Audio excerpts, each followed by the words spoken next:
आपला प्रवास झालेला आहे तब्बल 1.5 तासाचा आणि 2 तासाचा मित्रांनो भैरवगडाचा ट्रॅकिंग आहे. म्हटलं तो लई रानात रात्री रात्रीचे फिरायची सवय तुटलेली. म्हटलं आज झोप बघूया.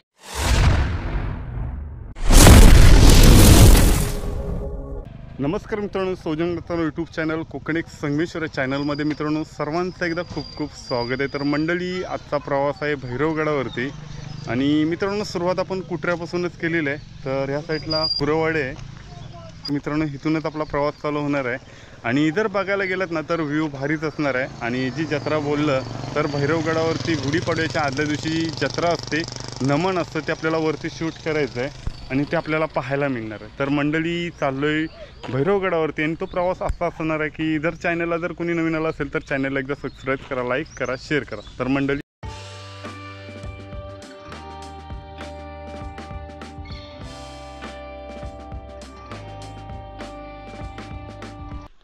मंडळी आपण चाललो आहे भैरवगडावरती आणि प्रवास आपला मित्रांनो आपल्या घराच्या इथूनच झाला, पण आपल्याला आरोलीमध्ये संदेशदा भेटलेले, संदेशदा फडकले.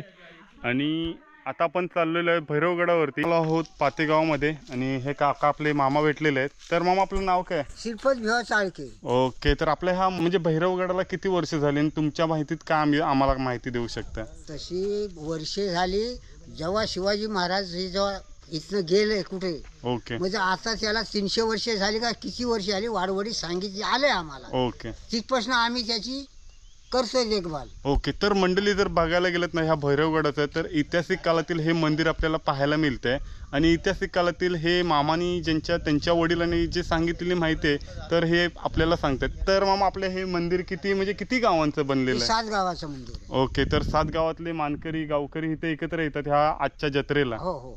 ओके, तर तुम्ही जाऊन आलात जत्रेला? जत्रेला जाऊन आलो सकाळी आणि मला एसटी फिरायला इथे गाड्या लावतील अडचण होईल म्हणून मी ते टाकून इथं आलोय.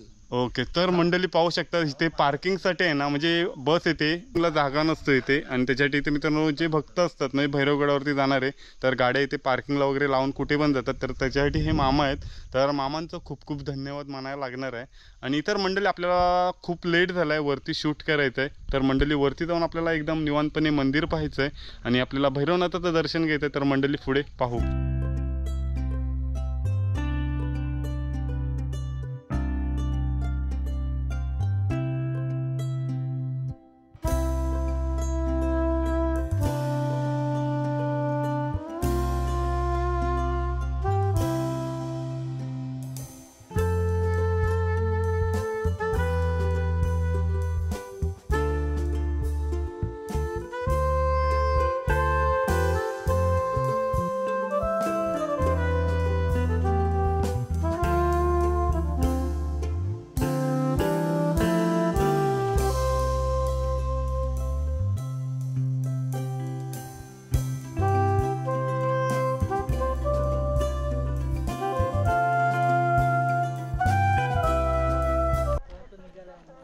तर मंडळी आपण जातोय भैरवगडावरती जत्रा पाहण्यासाठी आणि जे वरती जत्रेला गेलेली ती माणसं खाली येतात. तर दादा वरती कसं आहे?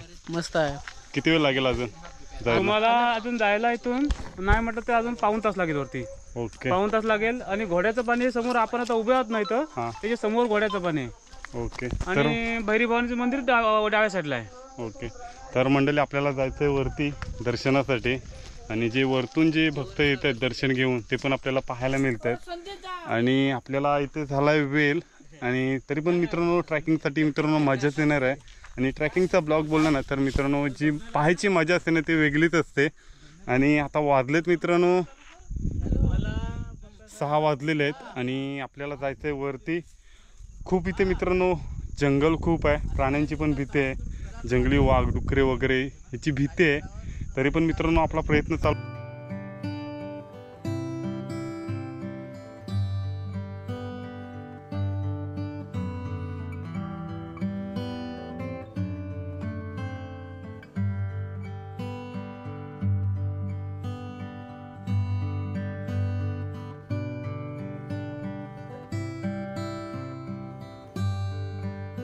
मंडळी आपला प्रवास झालेला आहे तब्बल 1.5 तासाचा आणि 2 तासाचा मित्रांनो भैरवगडाचा ट्रॅकिंग आहे.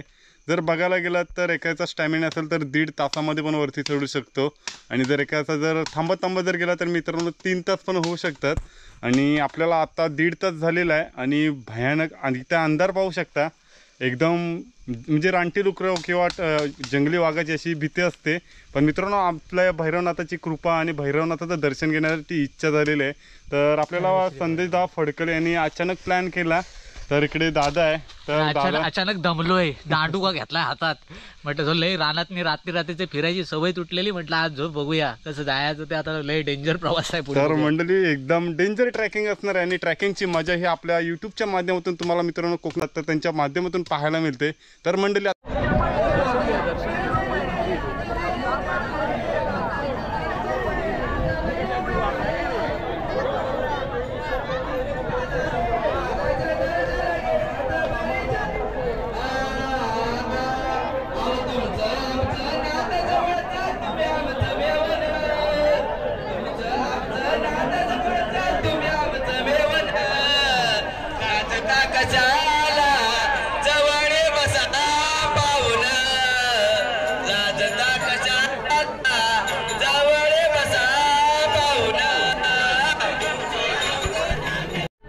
तर मंडळी प्रॉपर आपण आता भैरवगडावरती आलेलं आहे आणि जे आता असं ट्रॅकिंग झालं ना भारीच. तर आपल्याकडे एक संदेशदा होता. संदेशदा आपण खूप थकलेला कारण मित्रांनो सर्वीकडे शूट करायचं बोललं ना प्रत्येक दिवसाला आपलं कुठे ना कुठेतरी शूट असतं आणि त्याच्यातूनच वेळ देऊन आजचं जे भैरवगडाचं जे ट्रेकिंग होतं ते अचानक ठरलं. पण मित्रांनो एकदम गर्दी पण आहे ना भानाटमध्ये आणि ते पाहायला मिळणार आहे आता आपल्याला पुढे. आणि जे मित्रांनो आपण शूट करायला आलो आहे जे भैरवनाथाचं दर्शन आहे आणि जो प्रवास आजचा झाला म्हणजे खूप अंधार होता आणि अंधारातून जे ट्रॅकिंग झालं ते पण मित्रांनो आपण तुम्ही पाहिलंच असेल पाठी. आणि ते आपल्याला पुढे आता जत्रा पाहायची परत भैरवनाथाचं दर्शन घ्यायचं आहे. तर पाहू.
आता आपण भैरवनाथाच्या मंदिरामध्ये आणि आता गोवलमधला जो तमाशा ना तो आपल्याला पाहायचा आहे. कारण मित्रांनो जो पहिला झाला तो पण मित्रांनो भारीच होता आणि जो आता आपल्याला पाहायचा आहे तो गोवलगावाचा तमाशा आहे. तर मित्रांनो हे 7 गावांचं मंदिर आहे आणि ह्याच मंदिराच्या मित्रांनो आता जो व्ह्यू आहे ना तो भारीच असणार आहे. तर पुढे अजून खूप सारं पाहायचं आहे. तर पाहू.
तर मंडळी आपण भैरवनाथाचं दर्शन झालेलं आहे आणि जी आपल्याला जत्रा पाहायला मिळते ती मित्रांनो ह्या साईडला दुकान आहेत आणि जे आपली दर्शनासाठी माणसं आलेली ती मित्रांनो पाहायला मिळत आहेत आणि जे मित्रांनो व्ह्यू आहे ना वरचा तर एकदम भारीच आहे. जर तुम्ही कधी दिवसाचं जर आलात ना भैरवनाथाच्या दर्शनाला तर नक्कीच व्हिजिट करा, तर दर्शन पण होणार आणि जो तुम्हाला सह्याद्रीचं हे